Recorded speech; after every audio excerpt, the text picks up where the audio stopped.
وكل إنسان ألزمناه طائره في عنقه ونخرج له يوم القيامة كتابا يلقاه منشورا الله أكبر বলেন আল্লাহ পাক রব্বুল আলামিন বলেন আমি মালিক প্রত্যেকটা মানুষের জন্য তার কৃত করব তার কাজ যা আছে আমি মালিক তার ঘাড় সংলগ্ন করে দিলাম বান্দা তুমি কি করো না করো কিরামান কাতিবিন ফেরেশতারা আছে তোমার আমলনামা লেখার জন্য ফেরেশতা আমি আল্লাহ নিয়োজিত করে দিলাম বান্দা তুমি জানো কিনা তুমি যদি যারা পরিমাপ যদি করো গো আমি মালিক তোমার ছোট ছোট আমলগুলা লিপিবদ্ধ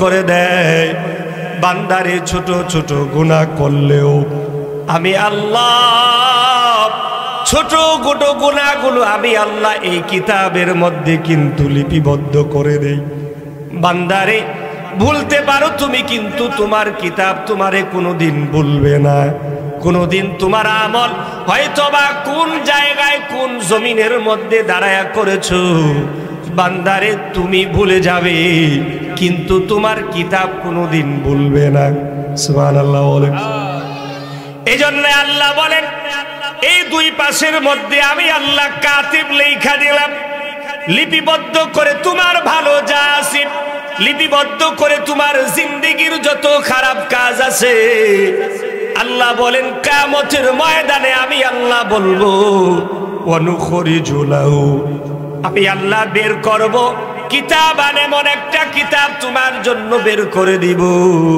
বান্দারে তুমি ওই কিতাবটা কেমন ভাবে দেখবে আল্লাহ পাক রব্বুল আলামিন বলেন এই বান্দাদের কাছে আমি যখন তার আমলনামার কিতাবটুকু আমি দান করব ওই বান্দারা তার কিতাবগুলো এমন এক অবস্থায় পাবে গো আল্লাহ পাক বলেন কিতাবায়াল কাহু মানশুরা আল্লাহ বলেন এই কিতাবটা বান্দা বান্দিরা একবারে উন্মুক্ত পাবে একেবারে খোলা পাবে বান্দারা তার এই কিতাবটা খোলা দেখার পর বান্দাগুলো এই কিতাবের পৃষ্ঠাগুলো এইভাবে উল্টাবে এক এক করে দেখবে আর আশ্চর্য হয়ে যাবে আফসোস করবে আর বলবে আল্লাহ এটা এমন একটা কিতাব আমার সামনে আপনি হাজির করে দিয়েছে রব্বুল আলামিনের মাঝে আমার ছোট্ট যে আমল আছে ওই ছোট্ট আমলটাও এই জায়গায় লেখা আছে আমি যে বড় আমল করেছি রব্বুল আলামিন ওই বড় আমলটা পর্যন্ত এই কিতাবের মধ্যে উঠায় দিয়েছি মাবুদ গো আজকে তো এই কিতাব পড়ে দেখি আমি তো আমার ঠিকানা জান্নাত দেখি না আমার ঠিকানা তো জাহান্নাম দেখতেছি আল্লাহ পাকের পরের অংশের মধ্যে বলে এই কিতাব যখন আমি আমার বান্দা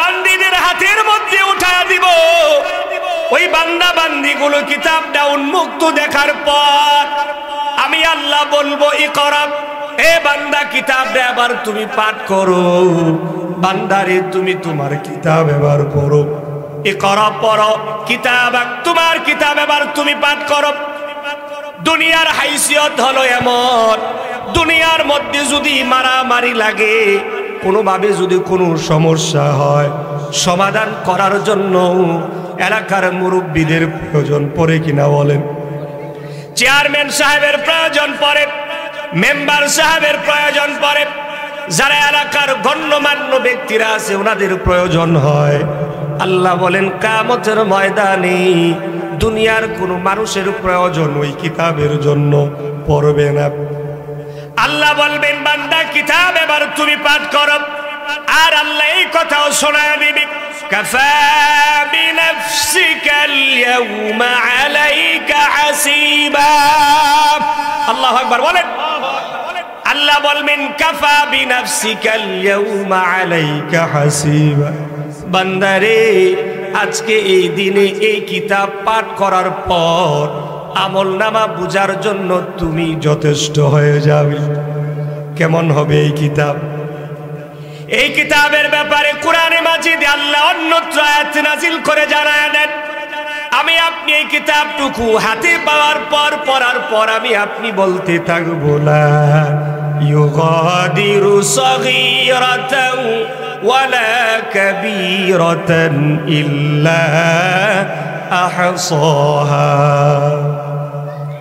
আমি আপনি সেদিন বলবো কি আশ্চর্যের এক কিতাব, লা ইউগাদিরু সগীরা ওয়ালা কাবীরা, আমার ছোট গুনাহ, আমার ছোট আমল, আমার ছোট বড় যা আমল আছে এই কিতাবের মধ্যে দেখি সবগুলো এই জায়গায় লেখা আছে। আশ্চর্য হয়ে যাবে। কিতাবের মধ্যে আল্লাহ পাক রব্বুল আলামিন বলেন, বান্দাদেরকে যখন আল্লাহ পাক রব্বুল আলামিন জান্নাতীরা জান্নাতের ফয়সালা হয়ে যাবে, জাহান্নামীদেরকে জাহান্নামের ফয়সালা রব আল্লাহ করে দিবে। ওই জাহান্নামের প্রহরী যারা আছে এরা পর্যন্ত আমাদের জন্য আল্লাহর কাছে বলবে, রব্বুল আলামিন এদের কাছে কি কোনো ভয় যায় নাই? এই মিয়া, তোমাদের কাছে কি কোনো মানুষ যায় নাই? নবী কিংবা রাসূল কি তোমাদের মাঝে যায় নাই? এই জাহান্নামের ভয় কি তোমাদেরকে কেউ দেখায় নাই? কোন কারণে আজকে তুমি জাহান্নামবাসী হইছো? তোমারে কি জাহান্নামের ভয় কেউ দেখায় নাই? নবী রাসূল যায় নাই। আমি আপনি সেই দিন এমন এক জবাব দিয়া দিব, আল্লাহ পাক বলেন ওই জবাব দেওয়ার আগে কোরআন থেকে সবক নিয়ে নাও। বান্দারে, আমার জাহান্নাম কিন্তু এটা ভালো ঘর না, ঠিক কিনা জোরে বলেন? জাহান্নামটা কিন্তু আদর আপ্যায়নের জায়গা নয়। আল্লাহ পাক বলেন, দুনিয়ার মধ্যে আমি আগুন দিয়ে পুড়িয়ে দেওয়ার যত জন্তু আছে সমস্ত জন্তুদেরকে আগুনে পোড়ার জন্য নিষেধ করে দিলাম। কারণ হলো আগুন কিন্তু এটা দুনিয়ার নয়, আগুন হলো একমাত্র জাহান্নামীদের জন্য। জাহান্নামীদের জন্য আগুন, দুনিয়ার কোন জীব জন্তুর জন্য আগুন নয়। এজন্য আল্লাহ পাক রব্বুল আলামিন বলেন, জাহান্নামের যে প্রহরী আছে ওই প্রহরীরা আমাকে আপনাকে জান্নাতে যাওয়ার আগে প্রশ্ন করবে। আল্লাহ পাক কোরআনে মাজিদের মধ্যে জানায় দেন, কুল্লামা উলকিয়া ফিহা ফাওজুন সাআলাহুম খাযানাতুহা আলাম ইয়াতিকুম নাযীর। আল্লাহু আকবার বলেন।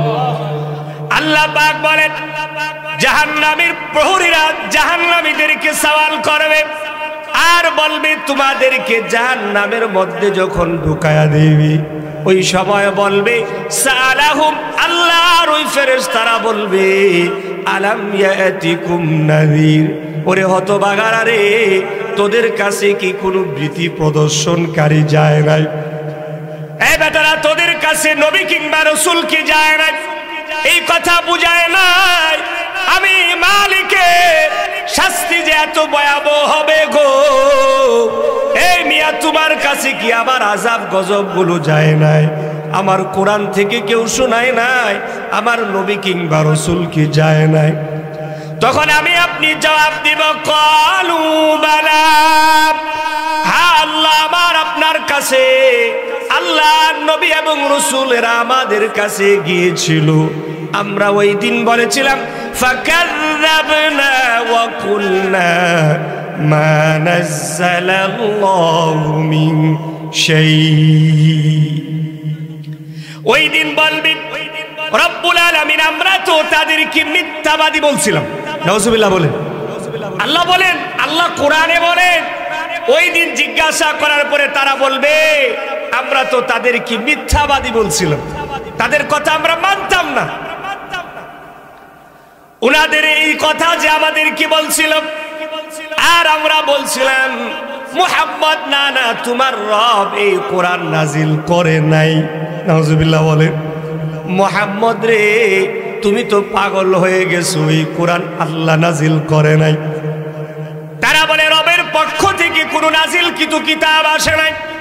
অথচ আল্লাহ পাক রব্বুল আলামিন বলে, আমি আল্লাহ তাআলা সামনে যে আসতেছে মাহে রমাদান, এই রমাদান মাসের মধ্যে আমি রব আল্লাহ মানুষের হিদায়াতের জন্য, কল্যাণের জন্য এই কোরআন এই পৃথিবীর মধ্যে আমি আল্লাহ নাজিল করে দিলাম। সুবহানাল্লাহ বলেন।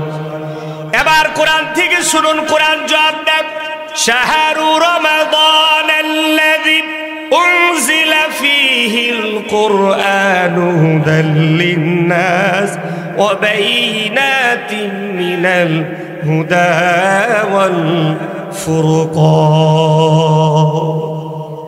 আল্লাহ পাক রব্বুল আলামিন বলেন, এই মাস হলো সেই মাস যেই মাসের মধ্যে আমি আল্লাহ পাক রব্বুল আলামিন আল্লাযী উনজিলা ফীহিল কুরআন, আল্লাহু আকবার বলেন, আমি মালিক এই মাসের মধ্যে কোরআন নাজিল করে দিলাম।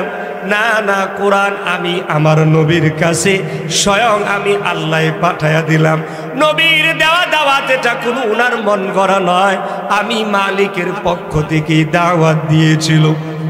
এই জন্য আল্লাহ বলেন, কিয়ামতের ময়দানে এই মানুষগুলো যখন বলবে, রব্বুল আলামিন আপনার পয়গম্বরকে আমরা মিথ্যাবাদী বলেছিলাম, না না, মুহাম্মদ যা বলে আল্লাহর পক্ষ থেকে নাজিল হয় নাই। আর আল্লাহর নবীর সাহাবীরা বলে, আল্লাহর কসম আল্লাহর নবী যা বলেছে চুল পরিমাণ কোনো এদিক সেদিক নাই। আমার রবের কথাগুলো আমার নবীর জবান দিয়ে আল্লাহ বের করে দিয়েছে। ও মুসলমান ভাইরা আমার, আজও আপনি যদি আল্লাহর কোরআন যদি সমাজ ব্যবস্থার জন্য, সমাজের আর্থিক উন্নয়নের জন্য আপনি যদি কোরআন তিলাওয়াত করেন, কোরআনের মধ্যে যদি রিচার্জ করেন, তাহলে আপনি দেখবেন এমন ভাবে আল্লাহ পাক কোরআনে বলে দিয়েছে, মনে হয় যেন এই মাত্র আমার জন্য, আমার এলাকার জন্য আল্লাহর কোরআনটুকু নাজিল হয়েছে। দুনিয়ার বেয়াকুফ মানুষরা বলে দুনিয়া ডিজিটাল হয়েছে। মনে রাখতে হবে, দুনিয়া যতই ডিজিটাল হোক না কেন, আমার আল্লাহর কোরআন এর চাইতে আরো বড় ডিজিটাল। ঠিক না জোরে বলেন?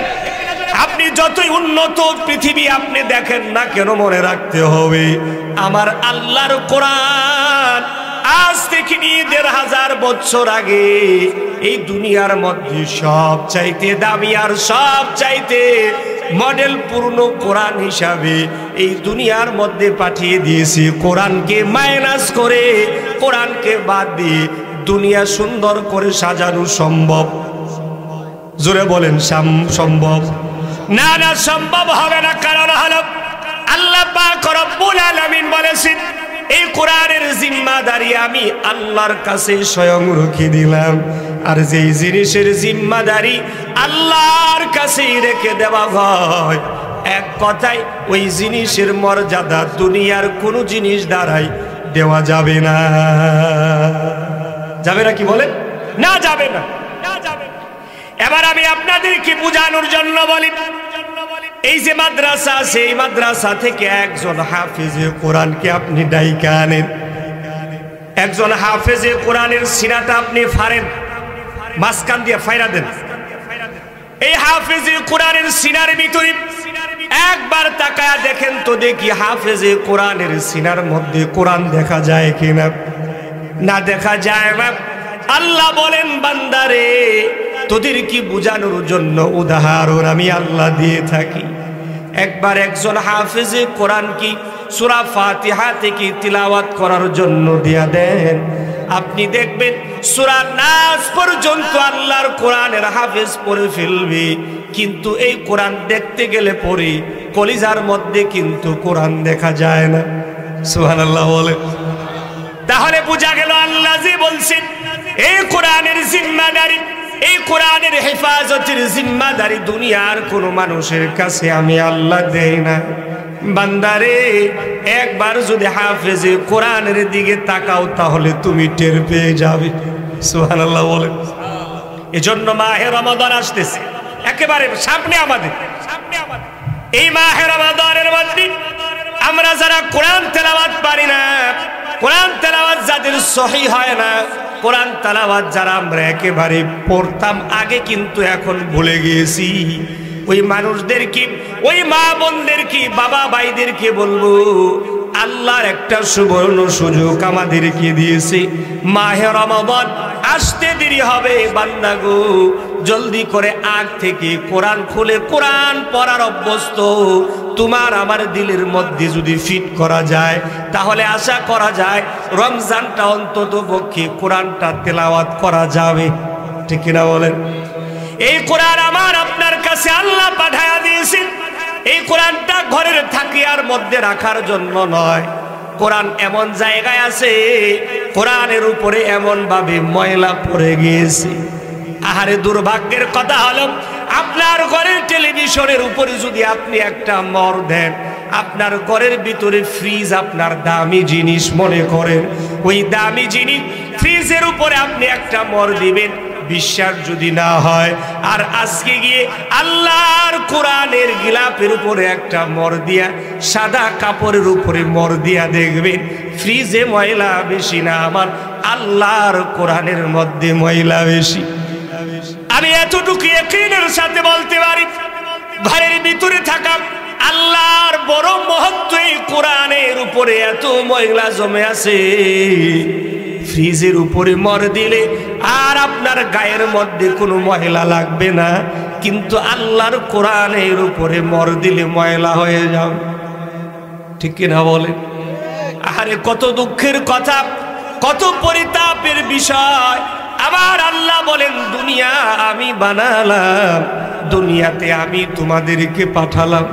বান্দারে কয়েকদিনের ছুটি পাওয়ার পর আমি রব মালিক কি তোমরা ভুলিয়েছো? মনে রাখবে কিয়ামতের ময়দানে মালিক যেমন ছুটির পরে তোমার কাছ থেকে জবাব নেয়, আমি আল্লাহ কিয়ামতের ময়দানে এই দিনের হিসাবটুকু পুঙ্খানুপুঙ্খানুভাবে নিয়ে নিব।